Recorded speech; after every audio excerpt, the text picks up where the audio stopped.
बच्चों, welcome back. मैं हूं डॉक्टर अनुपमा और आज हम लोग पढ़ रहे हैं एविडेंसेस के बारे में। और आज एविडेंसेस पढ़ेंगे वो है हमारे एम्ब्रियोलॉजिकल एविडेंसेस। तो वो स्टार्ट करते हैं जल्दी से। फर्स्ट जो हम देखेंगे एविडेंस में, जो हमारा एम्ब्रियोलॉजिकल एविडेंस है, इसमें हम लोग क्या देखेंगे कि जो इनका डेवलपमेंट हो रहा है वो कैसे होता है। हम देखते हैं जब फर्टिलाइजेशन होता है सबसे पहले क्या बनता है। सो एम्ब्रियोनिक डेवलपमेंट के बारे में हम पढ़ रहे हैं। अब यहाँ पर हम देखते हैं फर्टिलाइजेशन होने के बाद क्या बनता है हमारा जाइगोट। जाइगोट जो है फिर हम देखते हैं ये मोरुला हो जाता है हमारा। मोरुला हमारा मलबरी शेप्ड होता है, 8 to 16 सेल्ड होता है। फिर ये आगे जाके हमारा बन जाता है ब्लास्टुला।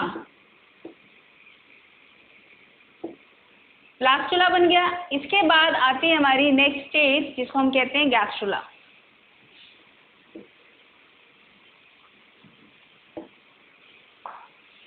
तो स्टूडेंट्स, जो गैस्ट्रुला स्टेज है इस पे हम लोग क्या देखते हैं, यहाँ पे बनना शुरू हो जाती है हमारी जर्म लेयर। वो आप लोगों ने पढ़ी हुई है।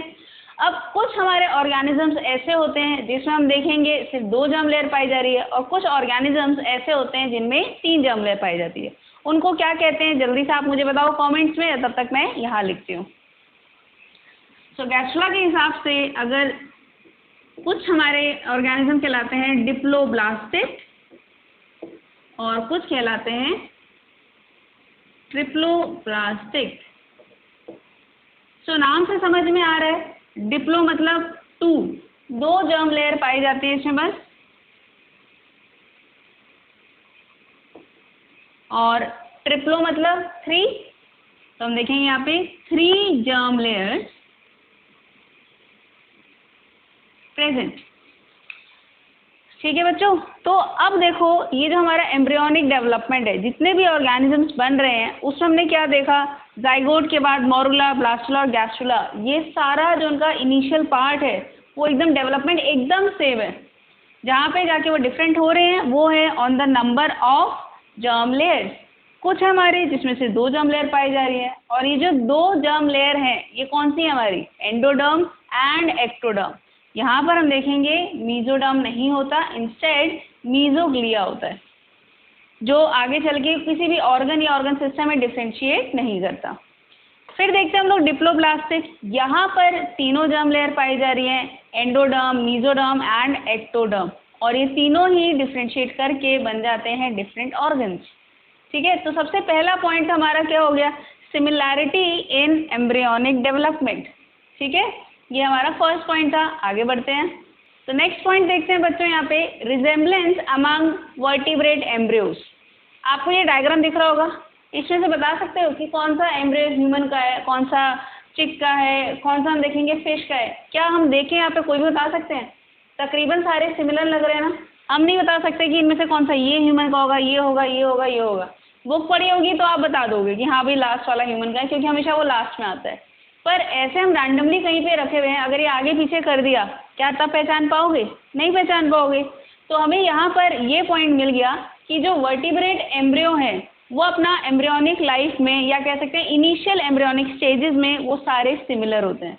तो इससे भी हमें क्या समझ में आ रहा है कि इन सब का एक कॉमन ओरिजिन रहा होगा, अभी तो देखो इतनी सिमिलैरिटी है ना। अब मैं आपको बताती हूँ यहाँ पे ये किस किस के एम्ब्रियो है। ये है हमारा फिश का, ये वाला जो है ये है सैलामेंडर, ये टॉर्टोइस, ये वाला है हमारा चिक का, और ये है ह्यूमन। ठीक है, तो अब इन सब में देख रहे हो आप, दिख रहा है ना आपको, यहाँ पे सारे तकरीबन सेम से ही है। तो यहाँ पे हमें क्या समझ में आया कि अर्ली एम्ब्रियोनिक लाइफ में सारे वर्टिब्रेट एम्ब्रियो कैसे हैं, एकदम सिमिलर है। तो हमारा जो एंसेस्टर है, इन सब का जो एंसेस्टर है वो कौन है हमारे, एक कोई मान लिया हमने किसको, वो वर्टिब्रेट है, इसलिए हमने बोला कि हम सारे ही क्या हैं, वर्टिब्रेट। ठीक है, नेक्स्ट पॉइंट बच्चों, अब हम देख रहे हैं कहाँ पे सिमिलैरिटी ढूंढ रहे हैं हम लोग, इन वर्टिब्रेट लार्वा में। ठीक है, हमने पढ़े 2 फाइलम, एनालिडा एंड मोलस्का। ठीक है, एनालिडा और मोलस्का दोनों का हम देखेंगे कॉमन एक लार्वा है जिसको हम कहते हैं ट्रोपोफोर। नीरिस में हमने पढ़ा था ट्रोपोफोर लार्वा होता है, और मोलस्का में जैसे अगर हम एक एग्जांपल देखें तो वह है डेंटेलियम। दोनों में हम देखेंगे काफ़ी हद तक सिमिलैरिटी है और उसको हमने क्या बोल दिया, ट्रोपोफोर। तो यहाँ पे भी समझ में आ रहा है कि इनका भी कहीं ना कहीं कोई कॉमन ओरिजिन होगा। ठीक है, इसी में एक और चीज़ हम देख लेते हैं, सिमिलैरिटी ढूंढते हैं किसमें। एक तो ये था हमारा, दूसरा है एकाइनोडर्मेटा एंड हेमिकॉर्डेटा। अगर आपको इसके लार्वा का नाम याद हो तो इसका जो लार्वा था काइनोडर्मेटा के बहुत सारे थे, बाइपिनेरिया, ब्रेक्यूलेरिया, उसके बाद हमने देखा कि ऑरिक्यूलेरिया, सारे वर्ड जैसे सेम सेम से लग रहे हैं। हेमिकॉर्डेटा का क्या था हमारा, टॉर्नेरिया। तो देखो ना सिमिलैरिटी इसके वर्ड्स में ही आ रही है, वो क्यों, क्योंकि इन दोनों के लार्वा भी क्या थे, सिमिलर थे। ठीक है, तो इन दोनों के भी लार्वा कैसे थे, सिमिलर। ठीक है बच्चों, तो नेक्स्ट हम देखेंगे एम्ब्रियोलॉजिकल एविडेंस पढ़ने से पहले मेटामॉर्फोसिस पता होना चाहिए। मेटामॉर्फोसिस क्या होता है बच्चों, ये कन्वर्जन है, ये जो प्रोसेस है of conversion from embryonic life to adult. तो जो जो चेंजेस आए उसको हमने क्या बोल दिया, पूरे को मेटामॉर्फोसिस। अब ये मेटामॉर्फोसिस दो टाइप के हो सकते हैं, प्रोग्रेसिव एंड रेट्रोग्रेसिव। प्रोग्रेसिव का मतलब कुछ और एडवांस हो रहा है। ठीक है, अब एडवांस बनेगा, प्रोग्रेस वर्ड आया प्रोग्रेसिव। रेट्रो का मतलब होता है पीछे, मतलब अब ये रेट्रोग्रेड कर गया, ये पीछे को गया, ये एडवांस नहीं हुआ, इनफैक्ट लीस्ट डेवलप हो गया। ठीक है, ये चीज़ आता हमारा रेट्रोग्रेसिव में। प्रोग्रेसिव के बारे में हम देखते हैं यहाँ पे क्या चीज़ होती है, एक एग्जांपल बताते हैं। आप लोगों ने पढ़ा होगा कॉर्डेटा में हमारा आते हैं सिफेलोकॉर्डेटा। ठीक है, और उसके बाद हम देखते हैं आते हैं वर्टिब्रेटा। अब जो सिफेलोकॉर्डेटा में एक एग्जांपल है हमारे पास एम्फिऑक्सस, जिसको हम ब्रैंकियोस्टोमा भी कहते हैं। उसका जो एडल्ट फॉर्म है वो रिजेंबल करता है हमारे वर्टिब्रेट से। वर्टिब्रेट में सबसे पहले हम क्या पढ़ते हैं, साइक्लोस्टोम्स। साइक्लोस्टोम में दो पढ़ते हैं, लैम्प्रे एंड हैगफिश। अभी हम बात करेंगे लैम्प्रे की। तो जो लैम्प्रे का जो लार्वा है, ठीक है, वो रिजेंबल कर रहा है विद एडल्ट ऑफ सिफेलोकॉर्डेटा। ये हमारा सिफेलोकॉर्डेटा, उसके बाद आए हमारे वर्टिब्रेटा। तो इसका जो एडल्ट है वो इसके लार्वा के जैसा है। अब ये लार्वा डेवलप होगा तो ये और एडवांस बनेगा ना, तो ये कम से और ऊपर गया। इस टाइप के मेटामॉर्फोसिस को हम कहते हैं प्रोग्रेसिव मेटामॉर्फोसिस। ठीक है, लिखती हूँ मैं यहाँ पर। तो हम देखते हैं एमोसीट लार्वा ऑफ लैम्प्रे, जो हमारा क्या होता है, वर्टिब्रेट है ये। ठीक है, फर्स्ट वर्टिब्रेट कंसिडर करते हैं अब इसको, ऑल्दो ये साइक्लोस्टोम का एग्जाम्पल है। So ammocoete larva of lamprey resembles adult of branchiostoma, जो हमारा क्या है, सिफेलोकॉर्डेटा।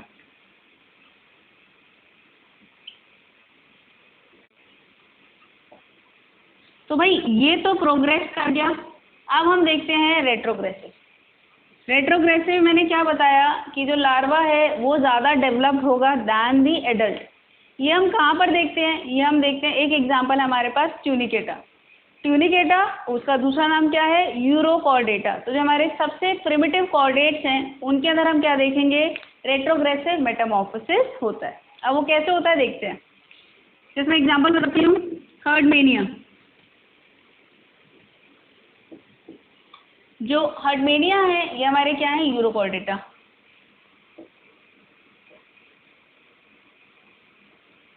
अब इसे हम देखते हैं जो एम्ब्रियो है या कह सकते हैं जो लार्वा है और एडल्ट में क्या क्या डिफरेंसेस है।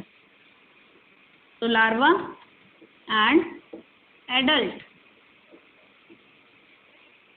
तो देखो यहाँ पर एक पॉइंट हमें कैसे मिल रहा है, यूरोकॉर्डेटा। यूरो का मतलब क्या होता है, टेल। तो यहाँ पे टेल का क्या सिग्निफिकेंस है ये देखते हैं। यूरोकॉर्डेटा में हम क्या देखते हैं, इसको कॉर्डेटा इससे बोला क्योंकि नोटोकॉर्ड पाया जा रहा है, पर वो नोटोकॉर्ड कहाँ पाया जा रहा है, यूरो में, दैट इज टेल में पाया जा रहा है। तो हम देखेंगे जो लार्वा है इसकी टेल में नोटोकॉर्ड पाया जाता है। तो मैं यहाँ लिख रही हूँ नोटोकॉट प्रेजेंट इन टेल। यहाँ पर हम देखेंगे नोटोकॉट होता ही नहीं है, तो नोटोकॉट एब्सेंट। अब यहाँ पे नोटोकॉट क्यों नहीं है? क्योंकि यहाँ पे टेल ही नहीं है, ठीक है। तो अब क्योंकि इसके पास टेल है तो ये कैसा होगा? मोटाइल। और ये कैसा होगा हमारा? सेसाइल, क्योंकि टेल नहीं है।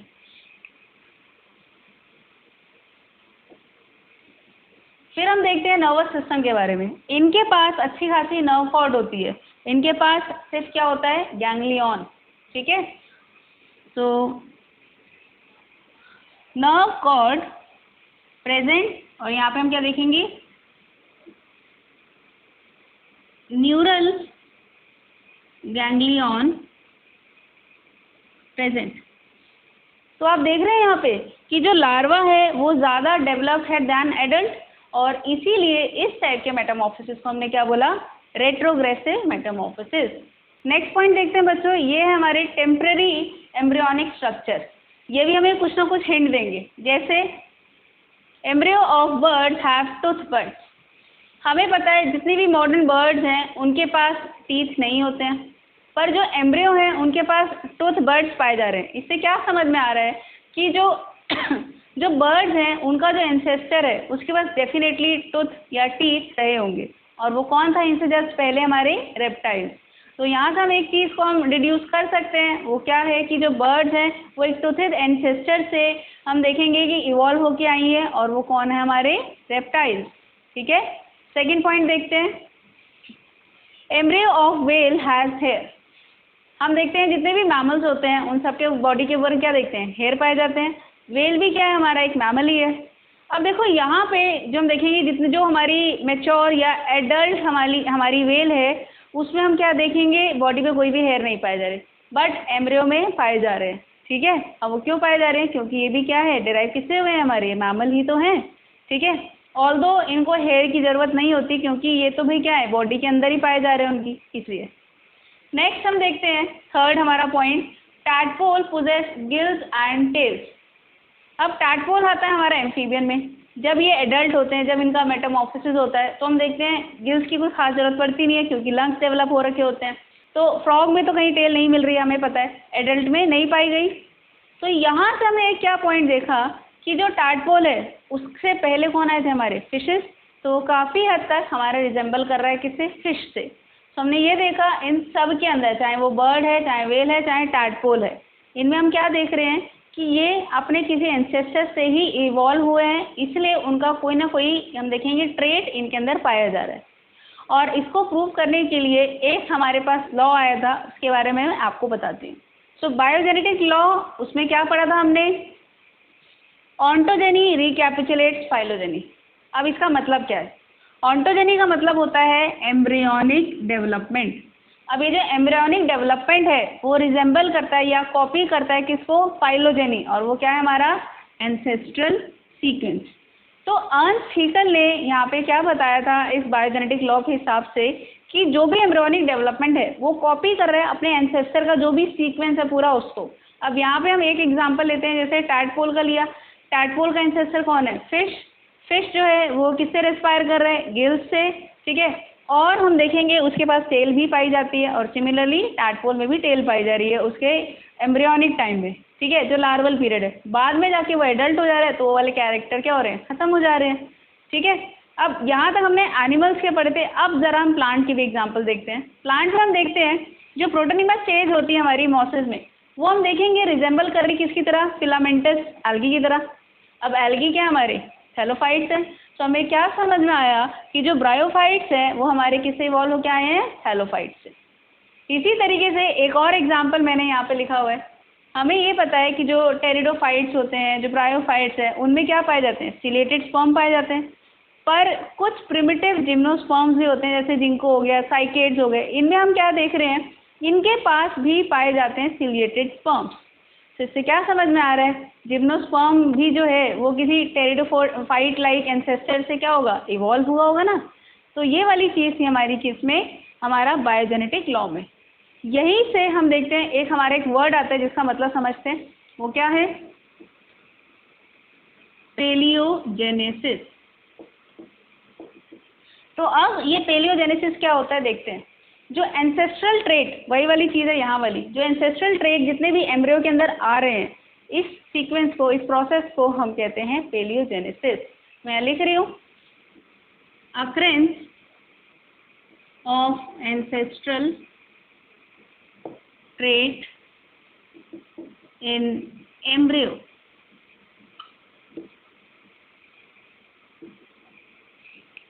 ठीक है बच्चों, आखिरी पॉइंट जो आता है हमारा एम्ब्रियोलॉजिकल एविडेंस में, वो है डेवलपमेंट ऑफ वर्टिब्रेट ऑर्गन्स। तो यहाँ पे हम एक एक करके ऑर्गन पकड़ते हैं, कौन कौन से हैं। सबसे पहले हम देखते हैं हार्ट के बारे में। सो हार्ट हम देखते हैं फिशेज में कैसा होता है, 2 चेम्बर्ड। ठीक है, फिर हम देखते हैं एम्फीबियंस में 3 चेम्बर्ड। फिर आते हैं हमारे रेप्टाइल्स,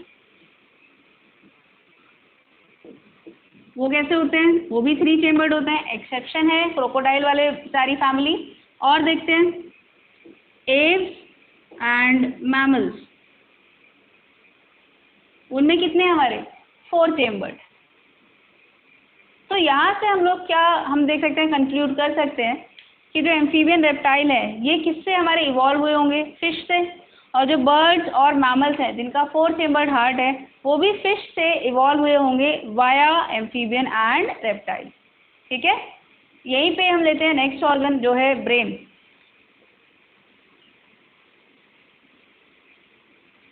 ब्रेन में हम देखेंगे, आपने डायग्राम में भी देखा होगा, मैंने पहले भी बताया हुआ है, फिश में हम देखेंगे कम डेवलप्ड होता है, एम्फीबियन में थोड़ा सा ज़्यादा होता है, फिर रेप्टाइल्स में और थोड़ा ज़्यादा होता है, बर्ड्स में थोड़ा सा, और सबसे ज़्यादा हम देखेंगे किस में पाया जाता है, वो मैमल्स में। ठीक है, इसको हम क्रेनियल नर्व के हिसाब से भी बता सकते हैं। आप मुझे ये बताओ किस में पाई जाती हैं 10 पेयर ऑफ क्रेनियल नर्व और किस में पाई जाती हैं 12 पेयर ऑफ क्रेनियल नर्व, ये आप मुझे बताइए कमेंट में। ठीक है, तो इसमें खैर इतना ही है। अब आगे बढ़ते हैं हम लोग, थर्ड हमारा जो ऑर्गन है जिसको हम कहते हैं kidney.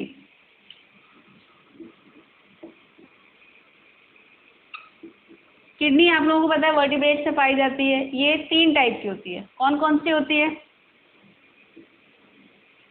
Pronephric, mesonephric and metanephric. तो इसमें नाम से ही समझ में आ रहा होगा, सबसे प्रिमिटिव कौन सी होगी हमारी, प्रोनेफ्रिक, और सबसे एडवांस हमारी कौन सी होगी, मेटानेफ्रिक। ठीक है, प्रोनेफ्रिक जो है हमारी, वो हम देखें किस में पाई जाती है, साइक्लोस्टोमाटा में भी सिर्फ एक में पाई जाती है, हैगफिश, सिर्फ उसमें पाई जाती है ये। ठीक है, तो हम देखेंगे इसका एग्जाम्पल क्या हो गया, हैगफिश। मीजोनेफ्रिक हम देखेंगे, मीजोनेफ्रिक में क्या होता है, लूप ऑफ हेनले एब्सेंट होता है नेफ्रॉन में से। अब मीजोनेफ्रिक जो है ये किडनी किस में पाई जा रही है, जिनको बहुत ज़्यादा पानी रीअब्जॉर्ब करने की ज़रूरत ही नहीं है। अब किसको बहुत ज़्यादा पानी रीअब्जॉर्ब करने की जरूरत नहीं है, जो ऑलरेडी पानी में रह रहे हैं। तो इसमें क्या आएगा हमारा आंसर, फिशेस एंड एम्फीबियंस। आखिरी आती है हमारी मेटानेफ्रिक किडनी, ये सबसे ज़्यादा डेवलप्ड होती है और हम देखेंगे इसमें लूप ऑफ हेनले पाया जाता है, जो किस चीज़ में हेल्प करता है, इन कॉन्सेंट्रेशन। ठीक है, तो ये किसमें चाहिए, जो ज़्यादा से ज़्यादा वाटर रिजॉर्व करना चाहता है, या कह सकते हैं जो लैंड में पाए जा रहे हैं एनिमल्स। तो ट्रूली लैंड एनिमल्स कहाँ से शुरू होते हैं, रेप्टाइल्स से। तो रेप्टाइल्स, एव्स एंड मैमल्स, वो सारे हमारे किस में आएंगे, मेटानेफ्रिक में। ठीक है, तो इसमें एग्जाम्पल है हमारे पास रेप्टाइल्स, एव्स एंड मैमल्स। ठीक है, तो यहाँ तक थे हमारे सारे एम्ब्रियोलॉजिकल एविडेंसेस। अब हम पढ़ेंगे बायोजियोग्राफिकल एविडेंसेस। तो बच्चों जो हमारा नेक्स्ट एविडेंस है वो है बायोजियोग्राफिकल एविडेंस। तो बायोजियोग्राफी क्या होती है, पहले तो ये देखते हैं। बायो का मतलब होता है लाइफ, ज्योग्राफी आपने पढ़ा है, जो हम पढ़ते हैं डिफरेंट एरियाज के बारे में पढ़ते हैं अर्थ के। तो हम देख रहे हैं एक स्टडी है ये of pattern of different types of animals and plants present on different parts of earth. ठीक है, तो ये जो एनिमल्स प्लांट्स किस तरीके से डिस्ट्रीब्यूटेड है on different parts of earth, इसको हमने बोला बायोजियोग्राफी। ठीक है, अब इसके थ्रू हम देखते हैं कैसे कैसे एविडेंसेस निकाल सकते हैं। पर उससे पहले हम क्या देखेंगे कि जो अल्फ्रेड वॉलेस हैं उन्होंने क्या किया, उन्होंने पूरी अर्थ को 6 रीजन में या 6 रियल में डिवाइड कर दिया। वो कौन कौन से हैं देखते हैं यहाँ पर। तो देखो, इसको याद करने का एक तरीका है, जितना भी आप देखोगे इस साइड पे, आपकी लेफ्ट साइड पे जितना आपको दिख रहा है वो सारा नया एरिया है, और क्योंकि वो नया है तो उसको हम क्या बोलेंगे, न्यू। ठीक है, और इस साइड पे जितना भी है वो हमारा क्या है, पुराना है, तो उसको क्या बोल दिया, पेलियो। पेलियो मतलब आपको पता है पुराना, तो ये हो गया पुराना और ये हो गया हमारा नया। ठीक है, फिर हमने अर्थ का स्ट्रक्चर पढ़ा हुआ है, हम देखते हैं ऊपर क्या होता है, हमारा आर्कटिक पोल होता है, तो ऊपर वाला हमारा आर्कटिक हो गया, नीचे वाला क्या होता था, एंटार्कटिक, और बीच हमारे क्या आता था, ट्रॉपिकल रीजन। तो अब यहाँ से देखते हैं जितना भी हमारा ऊपर वाला पार्ट है वो कैसा है, आर्कटिक। अब यहाँ से हमारे पास वर्ड आ गए, जो लेफ्ट साइड में जो नया है उसको क्या बोल दिया, नियार्कटिक, और जो पुराना है उसको हमने क्या बोल दिया, पेलियार्कटिक। ठीक है, अब नीचे हम देख रहे हैं हमारा क्या था, ट्रॉपिकल रीजन था, वहाँ पे देखो क्या हुआ, पुराना भी था और ट्रॉपिकल भी था, तो सॉरी नया भी था और ट्रॉपिकल भी था, तो इसका क्या नाम रख दिया, नियो ट्रॉपिकल। तो इस तरीके से इनका नॉमेनक्लेचर किया। इथोपियन वर्ड कहाँ से आया, क्योंकि और हम देखेंगे अफ्रीका में एक इथोपिया जगह पाई जाती है। ऑस्ट्रेलियन नाम से ही समझ में आ रहा है क्या होगा उसके अंदर, ऑस्ट्रेलिया पाया जाएगा। तो हमने किस तरीके से देखा, अरेंजमेंट किया है यहाँ पे। जो ऊपर वाला पार्ट है नियार्कटिक, इसमें हमारा मेनली नॉर्थ अमेरिका आता है, जैसे यूएस, मेक्सिको, कनाडा, अलास्का, ये सारी चीज़ इसमें आती हैं। नीचे आता है हमारा नियोट्रॉपिकल, जिसमें हमने देखा सेंट्रल और साउथ अमेरिका आता है। इथोपियन में मेनली हमारा क्या आता है, अफ्रीका आता है।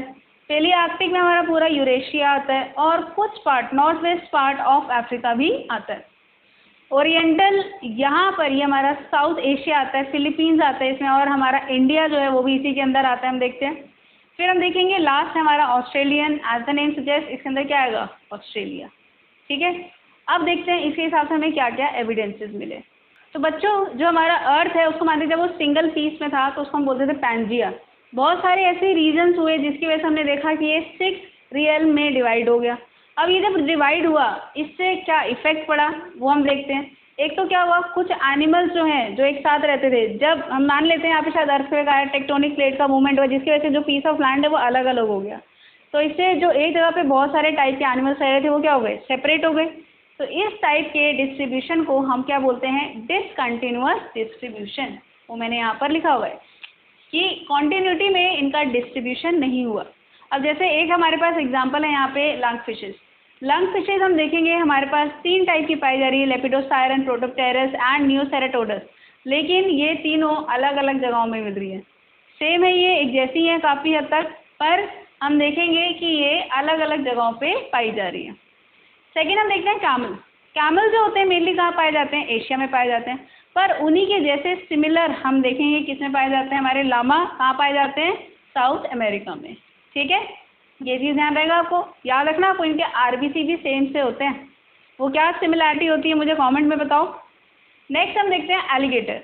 एलिगेटर मेनली कहाँ पाए जाते हैं, साउथ ईस्टर्न यूनाइटेड स्टेट्स में पाए जाते हैं, और हम देखेंगे चाइना में पाए जा रहे हैं। तो ये अलग अलग जगहों पे पाए जा रहे हैं। आखिरी हम देखते हैं एलिफेंट।